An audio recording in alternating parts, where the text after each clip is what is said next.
Confidants! If you love listening to Confidently Insecure, then I guarantee you are going to love these two crazy British bitches that I met and their podcast, Fucks Given. You did that so good, girl. I love it. We talk everything about sex, basically. Everything from mental health, body honesty, sex, and everyone's sexual experiences. We have a new guest on our podcast every single week where we talk all about their sexual experiences so that we can open up the conversation when it comes to sex. So we can learn more and bring it to you guys. We also talk very filthily. So yeah, this is not one for like listening with your family. This is definitely a solo expedition. And the British accent just makes it all the more dirtier, I've got to be honest. Yeah. You can find us everywhere on all podcast platforms. Just search F***KS Given or Come Curious and you'll find us.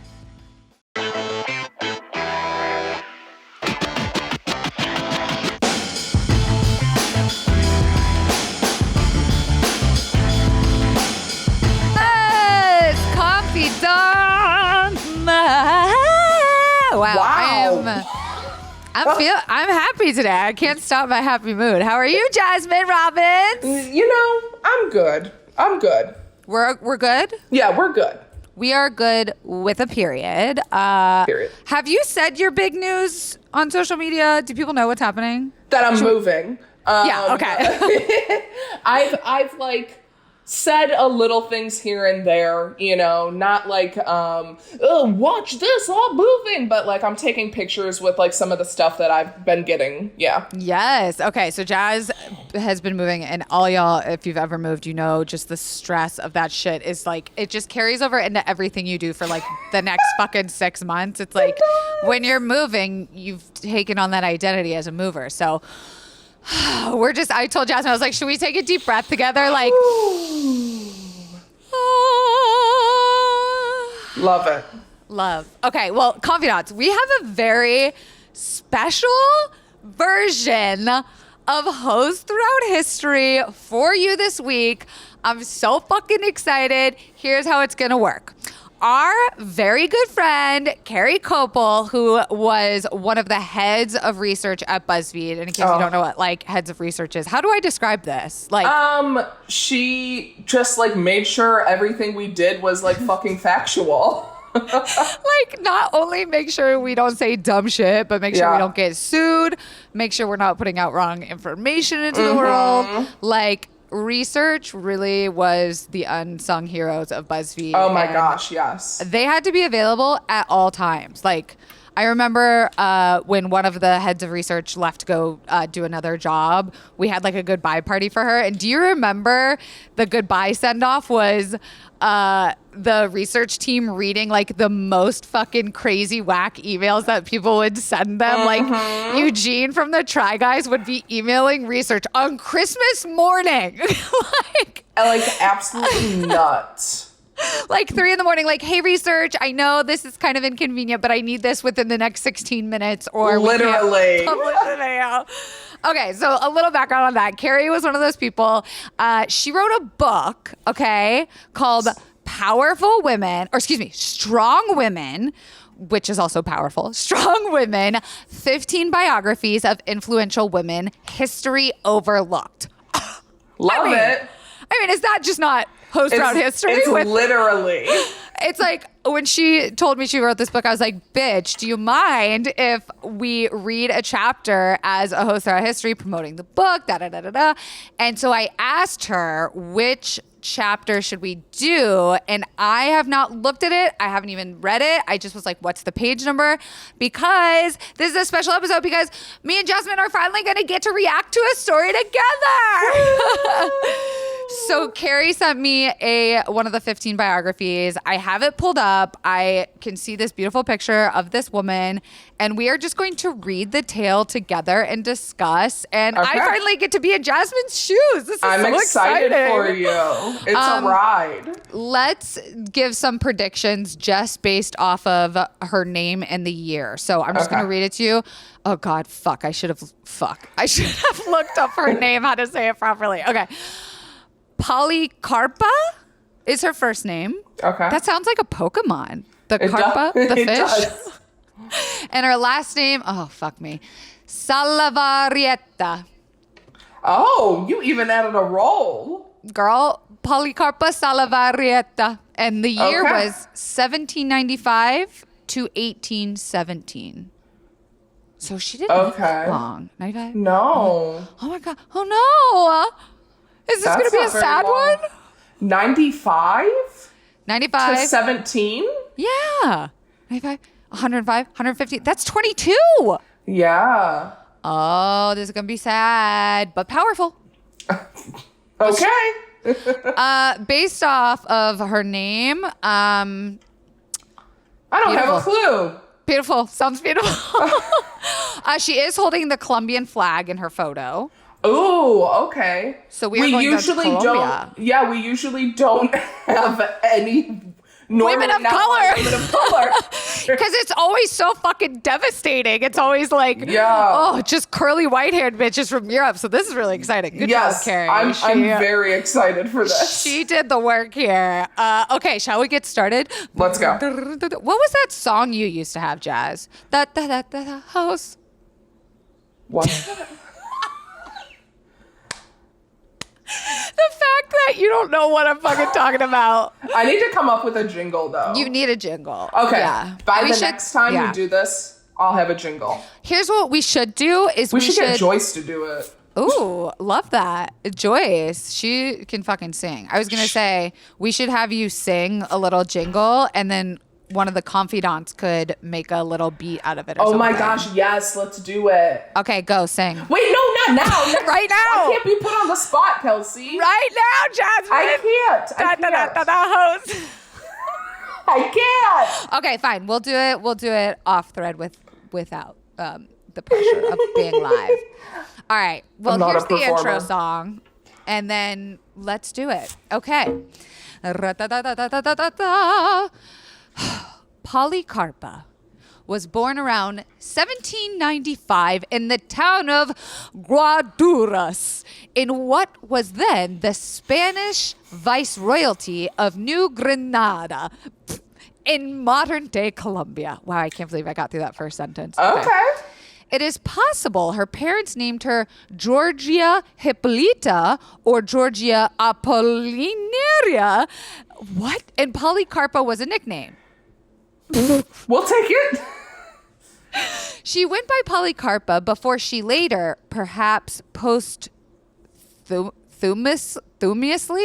Okay, here's the thing about Carrie. She Carrie is very uses smart. These big ass words. She is very smart, and I don't know what the fuck this word means, so I'm gonna Google it real fast. Yes. I'm gonna also say a little tidbit about Carrie. One of the first times I ever came in contact with her was when I had to dress her as the girl with pigtails from Recess. The Recess. I was in that video. Yes, it was Eugene's like cartoon characters IRL. Oh my God. And I did the styling on the whole video. Did. Yeah. That shit and was good. Her outfit was my favorite outfit. Like And spot on. Spot on. How the fuck did we have so many perfect people at BuzzFeed that look like cartoon characters? It was nuts. Were you in it? No, I was not. I just styled it. I styled and dressed everybody. You crush it, and anyone that knows BuzzFeed videos knows Eugene's videos fucking always supreme.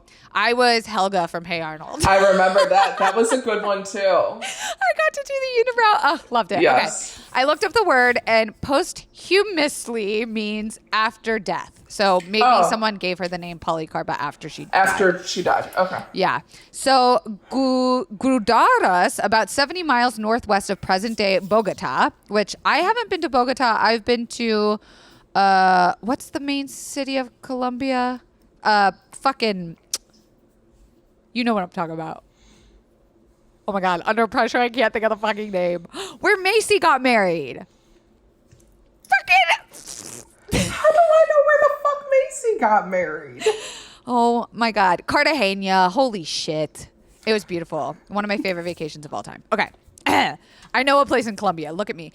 It was a small tropical town with a river running through its center. Policarpa likely had a large, close family, native but descended from Spaniards, an ethnicity that was referred to as Creole. Oh, I could speak a little Creole. Interesting.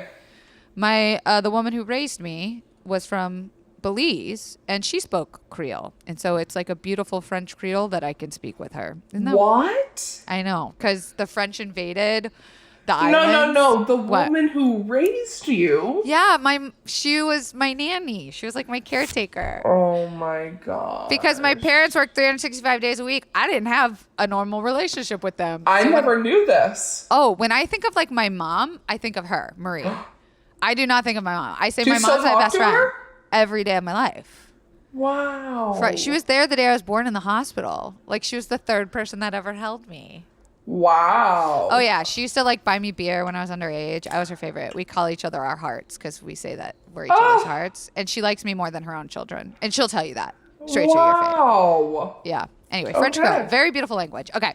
So Polycarpa's parents died when she was young, perhaps 7 years old. Oh.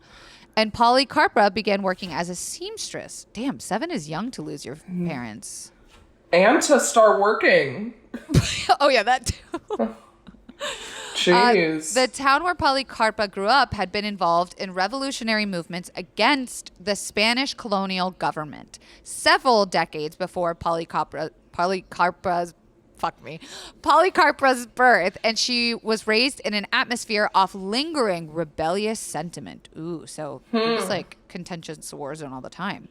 Oh my God, why didn't I practice these words? Guaduas, Jasmine. Guadas was on the route from the Caribbean to the capital in Bogota, and people passed through and spread the news and opinions of the day. Oh, that's kind of funny. It's like telephone, how you get your gossip. Yeah. That shit probably got messy as fuck. Real messy. Right? Like, did you know? Jazzy said that Kate said. When Polycarpa was about 13, the Spanish colonies were plunged into a state of uncertainty when Napoleon, that little short fucker we all know, attacked Spain and took King Ferdinand the Seventh. I don't know Roman numerals. V and 2 I's. Yeah, the 7th. Okay. Wow, there's 7 of them? Like, get some fucking original material. So Napoleon attacked Spain and took King Ferdinand VII and the royal family captive. In 1808, Napoleon made his brother, Joseph, the nominal king of Spain in what was really an extension of his own empire. Yeah. Classic white dude shitty shit. Here, have this piece of land. Go for it. The Spanish people didn't take the imposition quietly. Good. They set up their own governing junta, promising to rule in Ferdinand VII's name until he was freed.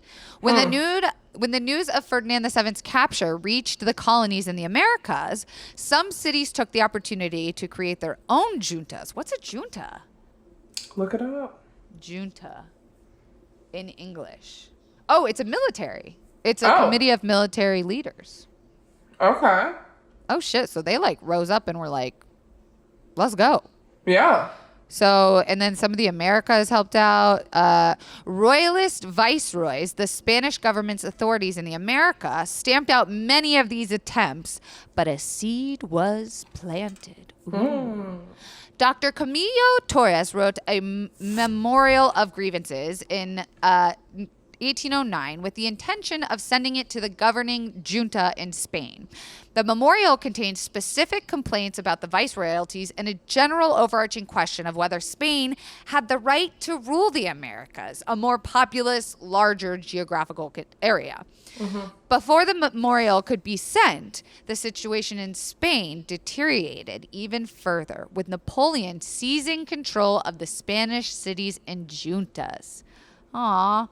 So it sounded like they were trying to do this like politically the right way. And Napoleon was like, fuck y'all. Here's my brother. Yeah. Do whatever I say. That's sad. We all know Napoleon as just the short guy. Honestly. I don't really short, know. like, testy guy. I don't know what else he did. Made ice cream? That's Neapolitan. I don't eat it. Very good. Yeah, we canceled his ice cream. So This weekend, this weakened the opposition of Spanish viceroys in the Americas and strengthened. Y'all, I don't know what the fuck is wrong with my mouth today. I haven't even given a blowjob in like 5 days, so I don't know why I am. 5 days? Yeah, I've been with my knee and my yeast infection. I was just like, don't touch me, don't come over here, stay on your side. But then Understandable. I felt bad, so I went in while he was playing video games and I blew him. While he was playing Call of Duty. He's fine. He's living his best life. Oh my gosh. Okay, so here we go. On July 20th, 1810, when Policarpa was around 15 years old, a junta was created in Bogota, the capital of the viceroy of the New Granada and the closest city to Policarpa's home. So Policarpa was kind of like probably seeing what was going on. Like, Yeah. The junta was still nominally loyal to Ferdinand VII, but gave itself the authority to lead in his stead. Gradually, many of the juntas in what is now Colombia joined together into a loose federation called the United Providences of New Granada, led by Dr. Torres. From Grey's Anatomy? Dr. Torres was the bi one, right? She was like a bicon on like network I've TV. never seen that. You never saw the Grey's Anatomy? No. Girl, what? You weren't into network nighttime medical dramas in your No. teens? The last thing I watched was like ER. Oh, okay. Yeah, Callie Torres was like the first bisexual like character I remember seeing on TV. Okay.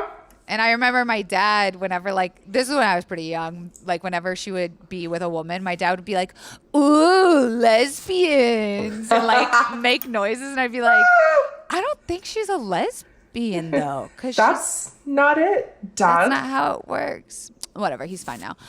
Okay, but the junta in Bogota created its own federation called the, oh, my God, Here you go again. Cundinamarca. The next few years were tumultuous, but with power changing hands among the juntas and the royalists vying for control. Policarpa began participating in the revolution. She was known to be smart and outspoken, and she strongly believed in the cause of independence. Of course she did. Her brothers were involved in the movement, likely as guerrillas. It was common for women to participate in the cause by pushing men into service. Oh, that's interesting. So, like, women's jobs back then to fight were to get their men to fight. Okay. All right. And Maybe that's where the saying, like, behind every strong man is an even stronger woman. First of all, that accent was amazing. Whatever the fuck that was. But holy shit, I think you might be right. Yeah. Jasmine, that was a little mind-blowing for me. So it was common for, okay, we already read that. But Policarpa took a more active role. Of course, she did that, hoe, in history. She passed along information she heard from visitors and guaduas to the rebels and acted as a courier between different rebel groups. So she was like a little spy, but Little gossip spy. yeah, but no one, I'm assuming no one like knew or anything just because she was just like a woman, you know, a little person. Just playing the telephone game. Yeah. This is how we spread news. Yeah, We're just a little town. Yeah. She didn't know any better. Well, let's find out what happens. Soon, possibly to escape royalists in her hometown who had caught on to her political activities, Policarpa moved to Bogota, where she was an unknown. Ooh, new identity. Love it. She brought letters of recommendation from guerrilla leaders in the Guadas area for Andrea Rucarta de Lozano, a revolutionary leader in Bogota who hosted a network of women spies in her home. Okay, so first and foremost, I want to make the connection that whenever we usually go through these, there's always a point of moving and becoming like a new person. Like they always move and level up into their career, you know? Isn't that so true though? Is like, people always ask me like, how did I become this? How did I get so confident? I was like, I left home. I moved. I fucking moved, bitch. Yes. I left all that shit. That's such a good point. Yeah. So that happens often. And then she moved to be around people that were like her. And what a specific identity. Like, Right? How the Female fuck did, spies. How did she find a brothel that instead of sex was telephone secreting, spying? Right. That's nuts. Also, this bitch, Andrea Ricarte de Lozano, revolutionary leader who owned the house. That's sick. That is sick. That's like super hot. Like all these women like secretly going in and out of this house. Like Get out. with like secret doors and oof, that just I bet That's it was like nice and super hot. hot. It was probably super sweaty. Just Speaking of hot, I just Sneaking started around. eating hot sauce. you just started. I am 29 years old and I just used hot sauce for the first time this week. What? I thought you should know. Why haven't? Because I like hate spicy things. But I've you're from- always Peru, Illinois. Peru? Like I always have hated spicy things all of my life. And then I started slowly eating What'd you start flaming with? hot Cheetos. Yes. And then I slowly started getting spicy chicken. And now I'm full on putting hot sauce. Like I crave hot sauce. Oh my God. Okay. Listen, hear me out. White as hell, right? Irish, 100%. Allergic to jalapenos when I was a kid. Never could have spicy food. But I loved the taste of spice. I just couldn't handle the fucking heat. Cut to 29. I have gotten over my jalapeno allergy. I literally just grew out of it. And Yeah. I started craving that taste of spice. But I Yes. still can't handle the fucking heat. I'm right now, all I'm using is Frank's Red Hot or Frank's hot sauce, whatever it is. It's the only one I'll eat, and that's what I'm starting with right now. Frank's is the one that has the old lady that says, like, I put that shit on everything. Does it? Yeah, it's an old lady who says she I puts love that shit it. on everything. Wait, so that's amazing. How are your poops? No different, to be honest. Are you having crazy dreams? We're in a time of a pandemic, so I don't know why I'm having crazy dreams or if I'm having crazy dreams. It seemed to be that way for the past 3 months. Okay, fair enough. That's really, I'm proud of you. Me too. That's really, Like, anything yeah. spicy would come around me and I'm like, nope, won't eat it. La la la. Now whole I'm new ordering world. spicy wings. Oh, Yeah, it your literally palate is. is expanding. Yeah. There's nothing worse than when you would get the green salsa thinking it was like you just thought it was just like the green easy stuff, and then it turns out to be the hottest one. Like, I can't play that game. I just No. Okay, sorry, moving on. I don't know. Yeah, how sorry we to got here. bring that up. No, are you kidding me? This is why the podcast exists. Confidants, if I have said it once, I have said it twice, I will say it 1,000,000 times. I believe everybody should have access to going to therapy. And with BetterHelp, baby, okay, they are making it easier than ever for everyone to have access to therapy, okay? BetterHelp is an online private platform, okay? So you can talk real confidently about your life and whatever is interfering with your happiness. Not only that, but they are international, okay, honeys? That means anywhere around the world, you can connect with a licensed therapist 24 hours a day, any day a week, okay? I am constantly messaging my therapist in the middle of the night, first thing in the morning, and she gets back to me as soon as she can, and we schedule video chats, my favorite, once a week, and they help with so many different specialized areas, okay? The licensed professional counselors can talk about depression, stress, anxiety, relationships, sleeping, trauma, anger, family conflicts, LGBT matters, grief, and self-esteem, so much more. Jared and I are about to start couples therapy on there. Anything you share is confidential, and don't forget, there is financial aid available, even though they are cheaper than most traditional therapies. And I want all of my confidants to start living a happier life today. As a listener, you're going to get 10% off your first month by visiting betterhelp.com/CI. Join over 800,000 people taking charge of their mental health. Again, that's BetterHelp, HELP.com/CI. Okay, so our girl Polycarpa is living in this house full of female spies. Yes. And Andrea, the woman who owned it, agreed to let Polycarpa stay and to integrate her into the spy network. Polycarpa began working as a seamstress in the home of wealthy royalist women, where she quietly sewed and picked up important information to share with patriots. Wait. What? So she didn't move into this place wanting to be one of them. She moved into the place being a seamstress? No, I think she learned how to sew when she was 7, remember? Yes. So she was working as a seamstress, but then she was like, I can be a spy by pretending to be a seamstress.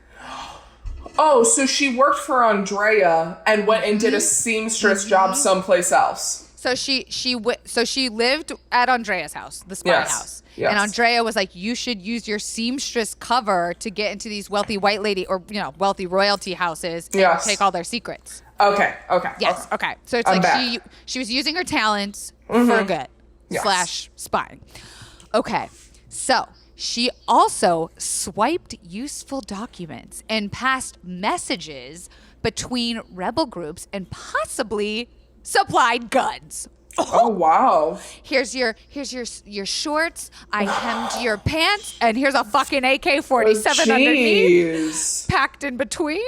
That's nuts. She visited guerrillas in person and carried messages, and she encouraged men who'd been drafted into the royalist army to abandon their posts and join the rebel cause. And that, my friends, is the fucking persuasion of a beautiful lady. It's true. When you got that confidence. Hey, come It's over true. here. Come over to our side. See what we got. Yeah. According to some accounts, she sewed uniforms for the guerrilla faces while working in royalist homes. Okay. I mean, because we have to have uniforms. And Yeah. That'd be cute. Yeah. You need to know who's on your team. Exactly. The home of Andrea Recrute di Lozano was in a general meeting place for Bogotan rebels. And there, Polycarpa met Alho Sabarian, who was also involved in the rebel movement. They fell deeply in love. Is this a boy or a girl? It sounds like a guy. Damn. Alejo. Maybe if I say it more, it'll come to me. The gender will appear. Alejo. They fell deeply in love and shared a great passion for the cause of independence. Is there anything sexier than like two advocates who are just really fucking passionate about something? Yeah, that is pretty hot. Andrea cute. later said of Polycarpa's involvement with the revolutionary movements, with the arrival of Polycarpa, the political work accelerated, and she was unknown in the city. She became and went with liberty, facilitating correspondence with the juntas and the guerrillas. Some historians believe Polycarpa participated in battles, although this is unconfirmed. Her contributions to the rebel cause, however, are undeniable. Ferdinand the Seventh, remember that guy, the seventh one? Yes. Returned to the Spanish throne in 1814. Yay! And he quickly reasserted his control over the Americas. I wonder how he got out of Napoleon's hold. Yeah, that's what I was wondering. Maybe he bonked him on his short-ass head and You said, think bye. they were just bored? They're like, like, no need for this anymore. Goodbye. Well, whatever. It's not about him. It's about her.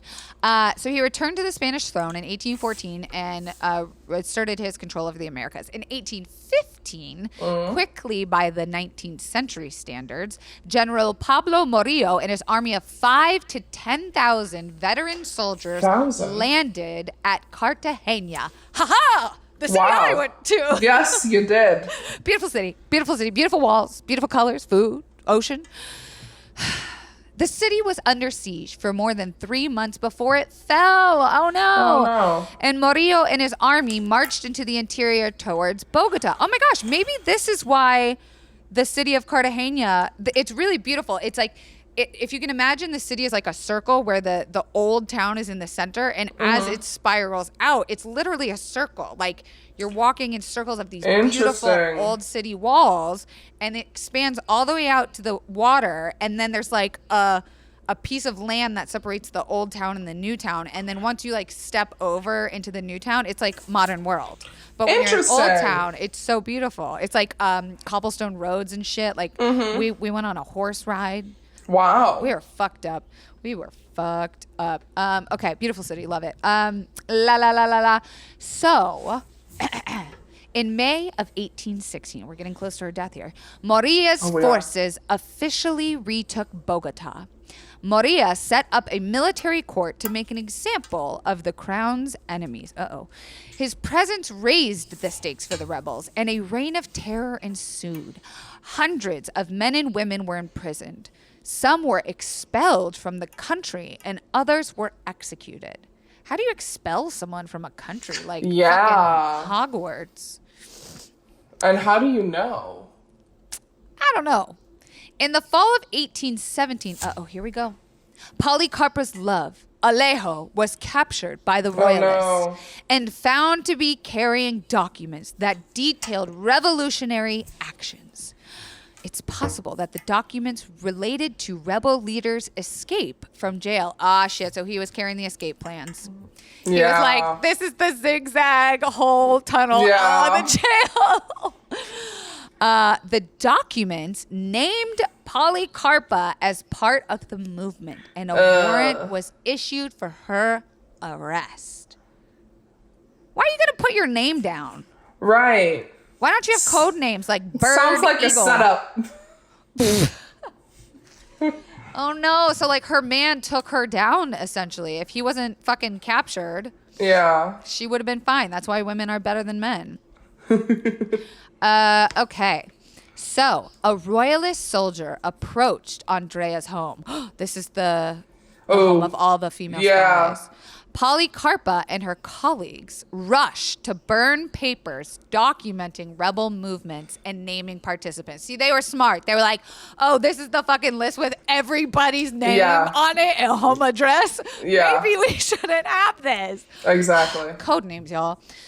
Because Policarpa was apprehended in a woman's space, the kitchen, God damn it, the soldiers did not think to check the fires or suspect the women tending to them. Oh, well, that's beautiful. Because my first thought was like, sexist. I don't know, you go in there and you know a girl's doing that, like she must be like all these other women in here. Yeah, who knew she would be a rebel fucking soldier? Right.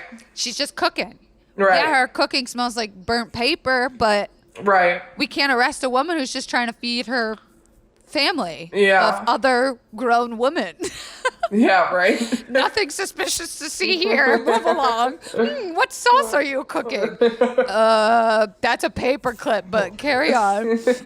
So, by doing that, Policarpa was able to save much of the integrity of the rebel movement. Oh, her quick thinking. When the soldiers questioned Andrea, she denied any involvement or knowledge of Policarpa's activity. See? No stitching. Perfect. Talk no shit, won't be no shit. Even though they just arrested a woman, the soldiers never suspected that they had hit upon a whole network of spies, and the women's work continued. Wow. So, I mean, yes, it sucks that she got captured, but one is better than all. Exactly. She was like the fall chick, and she probably went out being like, I don't know Mary, I don't know Allie, I don't know her. Everyone, we just are roommates. That's really good on her end, because she also could have just been like, fuck this, don't do whatever you're about to do to me.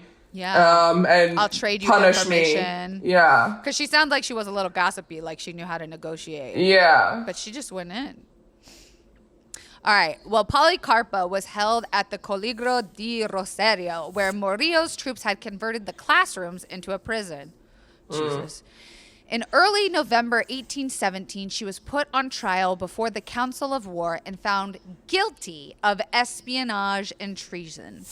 She was sentenced to death along with several others, although reports vary on the number of people charged. It is likely that Alejo was slated to be executed alongside her. Aw, I don't want to die. Would you want to die next to your lover? No. I don't know, though, because those moments, nothing gets me like those moments in action movies where the lovers are separated. like, don't, I love you. Like, that makes me sad. I think I maybe would want to be beheaded next to Jared. No. I wouldn't mind seeing his little head roll off the table. Stop. I would rather so see it than not know. You know what I mean? It's like we go down together. All right. Maybe I'm a little crazy. All right. At sunrise on November 14th, 1817, Policarpa, Alejo, and their fellow condemned prisoners were marched into the Plaza Mayor in the center of Bogota. According to legend, and this is really where the legend picks up steam, Policarpa received permission to wear her own clothes, a skirt and a shawl to the execution. In front of a firing squad, she refused to cover her eyes, kneel, or turn her back to the riflemen. Instead, she shouted to the crowd, "Indolent people, how different your fate would be if you knew the price of freedom. But it's not too late. See that although I am young and a woman, I have enough courage to suffer this death and 1,000 more deaths. Do not forget this example." Wow. That's a lot. She got a lot out. I'm just like, wow. Although I am young and a woman, I have enough courage to suffer this death and 1,000 more deaths. Do not forget this example. Jeez. And with that, the firing squad killed Policarpa and her compatriots. Oh, Policarpa was just 21 years old. We were off by a year, but maybe her birthday was in December. We don't know. As part of the vicious campaign waged by General Morillo, more than 300 men and women were executed between 1815 and 1819. But Policarpa's death in particular sparked outrage among the people and inspired many to join the fight for independence and turn against the Spanish government.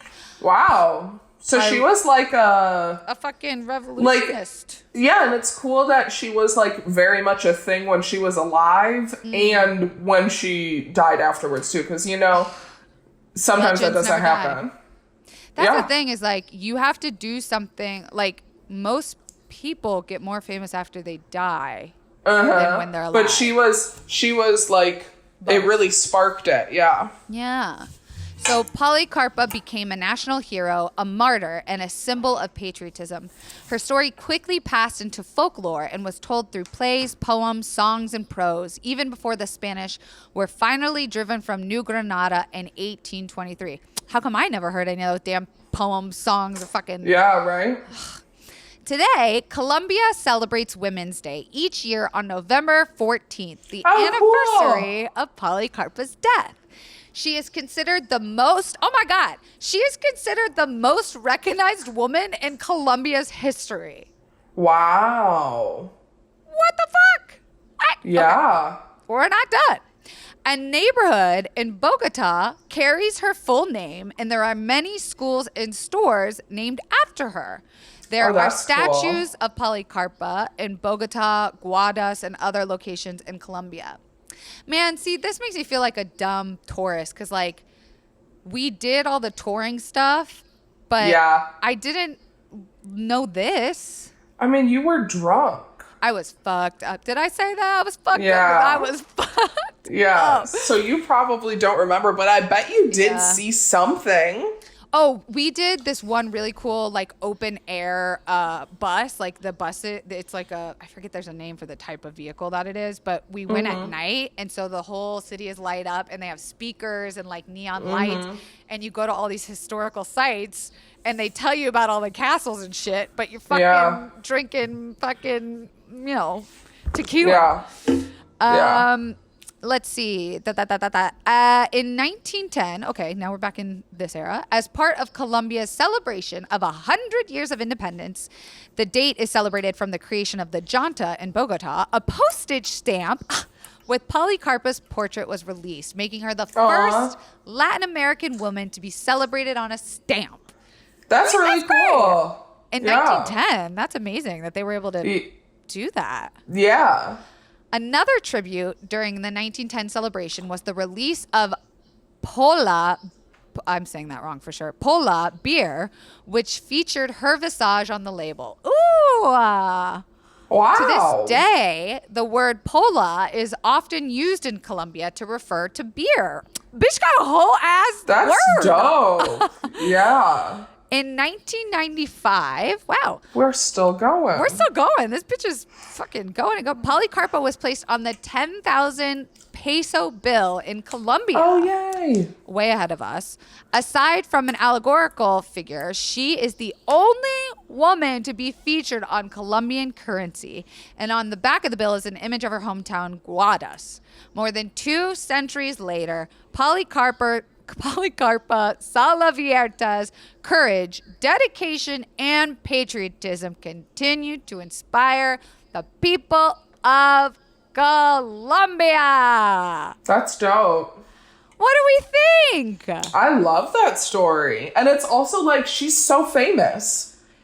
That's the thing that like I love and hate about this segment is that we are so selfish as American history. Like there was no other history, like type of cultural history that we had an option of taking in fucking school. No. And the worst part is it's like where it would be one thing if we were taught in history, like, you know, maybe there is a different side and we're just not telling you it. You know, like these were the men that did everything. And they also had a lot of women that helped them and they were doing stuff too, but we're just told one story. Surprise! Carrie! Hi! Surprise! You so guys. good to see you. Oh my god, it's so good to see both of you. Oh my gosh, you guys, confidants. I surprised Jess just now by bringing in the author herself and our good We love friend, you. Carrie Koeppel. The book is so good. That You're was a so published cool, the story. author. Oh my god, thank you guys. I'm so glad you liked it. Isn't that story insane? Dude, insane. I start like the first sentence I started out like, I was in Colombia. I loved Cartagena. It was so beautiful. And then I was like, I've never heard of this woman. I know. Honestly, she was probably like you probably saw her and didn't even know while you were there. No, that's what I'm That's saying. what we were saying, yeah. On the bills and on like the fucking stamps, statues, like everywhere. It's I know. nuts. So Carrie, Yeah. tell us how it feels to be a published author, first of all. You wrote this book just at the end of last year, going through the quarantine. What a fun topic. I mean, obviously, Jasmine and I are huge fans. This is like our favorite segment of this podcast to do. Yeah. But like, what inspired you to want to write such an in-depth book about women that are overlooked in history? I mean, like this type of stuff was always my favorite stuff to research back when we were at BuzzFeed. Mm-hmm. Like it was always like, I can't believe this exists. Like anytime we stumbled upon some like amazing woman that we had never heard of, I was like, why don't we talk about these people? Right. And I feel like both of you guys made videos that were related to those topics. Mhm. And it was, Totally. like, so fun. And like we moved so fast at BuzzFeed that all I ever wanted to do was just like really dig in. Lean in. Yeah, and just be like, what is this full story? Like, what are the Yeah. details about like who they are instead of just like the bullet points? Exactly. Jasmine, Yeah. right before you jumped in, Jasmine was just finishing her sentence talking about how we do, like, American history is so selfish. Like, they shove it down your throat from, like, beginning to end. It's like, okay, we get it. We hear the same fucking version of these stories over and over again. Every And year. even if we were to learn about other cultures' history, it's such a sweeping, like, quick overview that you never hear about the women. And Jasmine, you have to tell Carrie what you concluded earlier about that saying that blew my mind. That Oh related to yeah. the story. Okay. Wait. Where did it come in? Where were It we? came in with the women's main job back in this time was to convince the men in their life to go into war.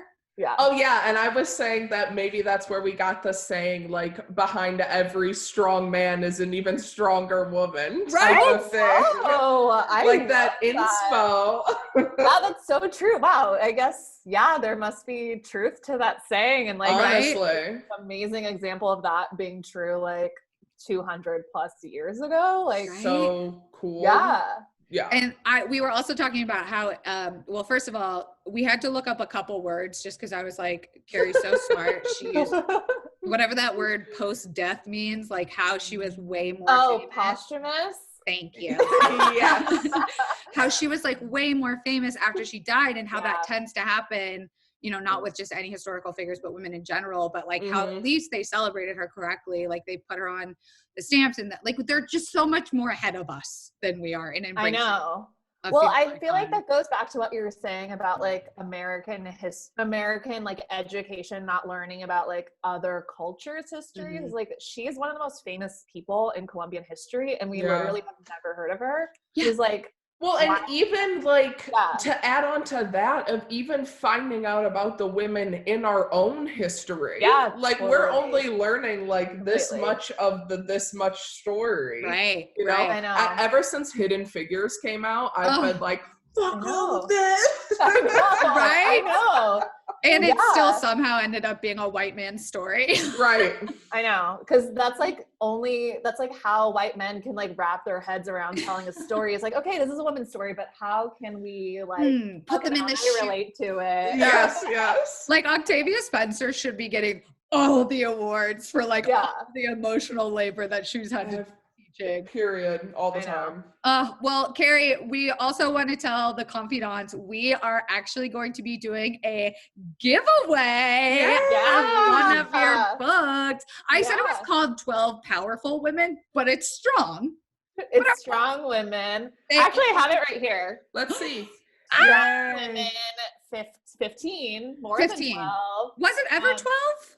No. All right, I'm dyslexic. There are actually more than 15 in here because they're like little blurbs of like smaller things about other women like scattered throughout. Yeah. So I want to buy that. Oh my God, please do. Yeah, I got the digital copy, and I made sure to like skip this story, but it's so fun. It's so digestible, and it doesn't feel like you're reading a history book where like facts and dates are just hitting you in the face and you're like, I'm never going to remember any of this shit. Like it's the story is really well told. So bravo to you. But we want to give one of the confidants your book. Yeah. So what we're going to do is we're going to do a giveaway on the Confidently Pod Instagram this week, where we want you confidants to send us a picture of a strong woman in your life and give us a caption about why you think that they are so strong and wonderful. And we want to celebrate that by reposting on the story. And then we will pick one of you lovely confidants, and Carrie's going to send you a fucking book. Yeah. That's awesome. Just like that. Carrie, Just can like you give that. us like a quick, like just couple bullet points of some other really interesting stories you might hear? One of my favorites is Kate Warren, who was the first female detective, and it was like Civil War era. She worked for Pinkerton, which was like the first detective, but she like spoiled this plot to assassinate Lincoln before he even became president. Like, Oh my God. It's a real story. Like, it's just like stories like this. I'm like, holy shit, this is real. This really happened. Wow. And let's see, Mitsuya Endo, who a Japanese American who won a Supreme Court case that led to like for Japanese internment in World War II. She was like the one that like got it called illegal and freed everyone, basically. Wow. Just no big deal. You know, no big deal. Whatever. And it's like sweeping she's under just the like rug. a normal, like before and after, and even during, like she never saw the spotlight. She literally was just like, yeah, I'll sue and like see where this goes, but she was not interested in like being a famous person and like That's nuts. her kids it doesn't didn't seem even know like about they it. are. Yeah, her kids. Her kids didn't even find out that was her until they were like in their 20s, because she was just so like, this is just the right thing to do. I'm just gonna like put my head down and do it. Talk about like a strong woman, right? They're just doing Yeah. the thing. Wow. Well, Carrie, this is so fun. I'm so glad you got to pop in. That was such a delightful moment. I was like, why is this screen getting bigger? I saw the confusion. It was wonderful. And this little BuzzFeed reunion is so. I know. It's so good to see your faces. Yeah. And miss you guys. And so tell us, where can the confidants find you and the book? Yeah, so the book is available pretty much anywhere books are sold. Amazon, Barnes & Noble. If you want to order it from your favorite indie bookstore, you should be able to. It seems like they're out there. And you can find me on Twitter at Kari Koeppel, KarikoEppel, 2 names that are not spelled how they sound. That's your tagline. 2 names spelled how they don't sound. Yeah, and then that's about it. That's so amazing. And congrats on your first book. I'm sure there are going to be many more to come. You're like one of the smartest people we can't praise research. Literally. And Jasmine J, of course, my co-host. Where can the confidants find you? Find me at Jasmine J on everything. Except Yay! on TikTok, which my name is fategirl.com. All spelled out. .com. I'm so mad. Jasmine was like, I'm not doing TikTok. Fuck TikTok. They like to hide bigger bodies. This is stupid. And then like a day later, she's like, I'm on TikTok, but I'm being me, okay? I'm still fighting the system. I loved it. I realized that, like, you know, lean into lesbians, and that's where I am. Your tagline. That's where I am. Oh, okay, confidants, that's it for this week. Hosts throughout history. If you guys want more of this, please make sure to give this a thumbs up. Don't forget to subscribe to us on iTunes. Give us a 5-star rating. Give Kari's book a 5-star rating. Yes. Jasmine a 5-star rating just because she Okay. rocked. And I love you guys so much. It was so great to see you. And confidants, we'll see you next week. Yay. Bye.